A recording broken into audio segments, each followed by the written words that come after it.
wabarakatuh. Teman-teman, pada pertemuan ini dengan tema Pancasila sebagai ideologi negara ya. Adapun tujuan pembelajarannya, mahasiswa mampu secara pengetahuan memahami ya konsep dasar Pancasila sebagai ideologi negara. Adapun tujuan pembelajaran secara keterampilan, mahasiswa memiliki keterampilan atau kemampuan mengimplementasikan ideologi Pancasila sebagai ideologi negara dalam kehidupan sehari-hari, termasuk mampu mengidentifikasi atau menganalisis ya dinamika dan tantangan yang ada terkait dengan Pancasila sebagai ideologi negara. Assalamualaikum warahmatullahi wabarakatuh. Waalaikumsalam warahmatullahi wabarakatuh.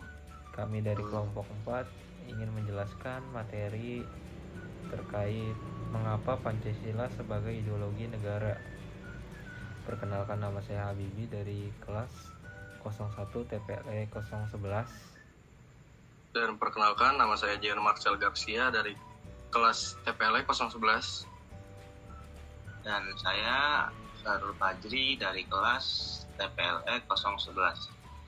Oke, langsung saja. Ideologi merupakan seperangkat sistem yang diyakini setiap warga negara dalam kehidupan bermasyarakat, berbangsa, dan bernegara. Sistem keyakinan itu terbentuk melalui proses adanya ideologi yang melibatkan beberapa sumber, yaitu 1. Kebudayaan, mempengaruhi dan berperan cara pandang individu yang menciptakan budaya hakikat dasar bangsa itu sendiri dengan cara berpikir, berperilaku, dan memahami pandangan dunia yang berbeda. Yang kedua, agama, ditemukan suatu bentuk teokrasi negara atau bentuk pemerintahan negara yang berlandasan pada nilai-nilai agama tertentu. Contoh seperti Arab Saudi yang menggunakan nilai-nilai ajaran Islam sebagai dasar negara, dan Vatikan negara kepausan yang memiliki kekuasaan politik dan spiritual. Yang ketiga, pemikiran para tokoh dapat memberikan berbagai perspektif dan pemahaman yang dalam tentang ideologi dan mempengaruhi cara sesuatu ideologi yang diterapkan dan dipahami dalam konteks sosial, politik, dan budaya. Seperti pengaruh aliran ideologi tokoh Marxisme terasa di beberapa negara seperti Korea Utara, Kuba, Vietnam, dan Cina. Histori Pancasila sebagai ideologi negara. Yang pertama, ideologi negara dalam pemerintahan Presiden Soekarno. Pancasila dikumandangkan oleh Soekarno dalam berbagai pidato politiknya dalam kurun waktu 1905 yang kedua sebagai dasar masyarakatan. Periode ini diawali dengan keluarnya TAP MPR nomor 11 tahun 1978 tentang permasyarakatan nilai-nilai Pancasila. TAP MPR ini menjadi landasan bagi dilaksananya strategi masyarakat.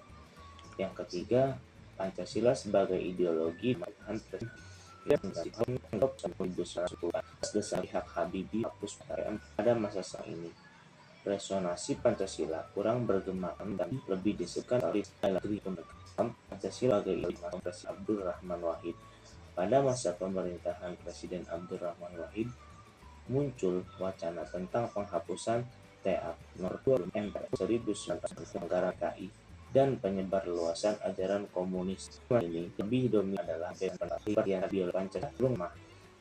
Baik, di sini saya akan menjelaskan sumber Pancasila sebagai ideologi negara. Yang pertama, sosiologis. Sila ketuhanan yang Maha Esa dapat ditemukan dalam kehidupan beragama masyarakat Indonesia dalam berbagai bentuk kepercayaan dan keyakinan terhadap adanya kekuatan gaib. B. Sila kemanusiaan yang adil dan beradab dapat ditemukan dalam hal yang saling menghargai dan menghormati hak-hak baik orang lain, tidak bersikap sewenang-wenang. C. Sila persatuan Indonesia dapat ditemukan dalam bentuk solidaritas, rasa setia kawan, rasa cinta tanah air yang berwujud pada kemanusiaan produk dalam negeri. D. Sila kerakyatan yang dipimpin oleh hikmat kebijaksanaan dalam permusyawaratan dan perwakilan dapat ditemukan dalam bentuk menghargai pendapat orang lain, semangat musyawarah, dan mengambil keputusan. E. 5. Keadilan sosial bagi seluruh rakyat Indonesia tercermin dalam sikap suka menolong, menjalankan gaya hidup sederhana, tidak menyolok atau berlebihan. Anda dipersilakan. Dan yang kedua, politis. Pertama, sila ketuhanan yang Maha Esa diwujudkan dalam bentuk semangat toleransi antar umat beragama. Yang kedua, sila kemanusiaan yang adil dan beradab diwujudkan menghargai terhadap pelaksanaan hak asasi manusia di Indonesia. Yang ketiga, sila persatuan Indonesia diwujudkan dalam mendahulukan kepentingan bangsa dan negara daripada kepentingan kelompok atau golongan termasuk partai. Ketiga, sila kerakyatan yang dipimpin oleh hikmat kebijaksanaan dalam permusyawaratan dan perwakilan diwujudkan dalam mendahulukan pengambilan keputusan berdasarkan musyawarah daripada voting. Kelima, sila keadilan sosial bagi seluruh rakyat Indonesia diwujudkan dalam bentuk tidak menyalahgunakan kekuasaan untuk memperkaya diri atau kelompok, karena menyalahgunakan kekuasaan itulah yang menjadi faktor pemicu terjadinya korupsi. Baik, terima kasih. Saya Jeon Marcel Garcia. Baik, sekian saja terkait materi. Baik Pak, saya ingin bertanya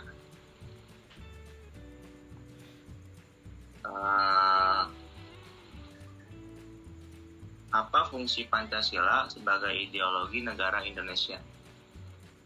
Baik, saya menjawab pertanyaan Pak Jri. Pancasila sebagai ideologi negara Indonesia ada beberapa faktor. Fungsi ideologi itu struktur kognitif keseluruhan pengetahuan yang dapat menjadi landasan untuk memahami dan menafsirkan dunia serta menjadikan kejadian di lingkungan sekitarnya. Yang kedua, orientasi dasar dengan membuka wawasan yang memberikan makna serta menunjukkan tujuan dalam kehidupan manusia. Yang ketiga, norma-norma yang menjadi pedoman dan pegangan bagi seseorang untuk melangkah dan bertindak. Yang keempat, bekal dalam jalan seseorang untuk menemukan identitasnya, kekuatan yang mampu menyemangati dan mendorong seseorang untuk menjalankan kegiatan dan mencapai tujuan. Itu jawaban untuk pertanyaan Pak Jri. Lanjut, saya ingin bertanya kepada Habibie. Apakah dengan adanya fungsi ideologi negara, kebijakan di pemerintah dapat dipengaruhi masyarakat yang ada di Indonesia? Ya, saya akan menjawab dari pertanyaan Jeon. Ya, bisa dipengaruhi. Tentunya urgensi Pancasila sebagai ideologi negara. Pertama, karakteristik kebudayaan global. A. Berbagai bangsa dan kebudayaan menjadi lebih terbuka terhadap pengaruh timbal balik. B. Pengakuan akan identitas dan keanekaragaman masyarakat dalam berbagai kelompok dengan pluralisme etnis dan religius. C. Masyarakat yang memiliki ideologi dan sistem nilai berbeda bekerja sama dan bersaing sehingga tidak ada satupun ideologi yang dominan. D. Kebudayaan global merupakan suatu yang khas secara utuh, tetapi tetap bersifat plural dan heterogen. E.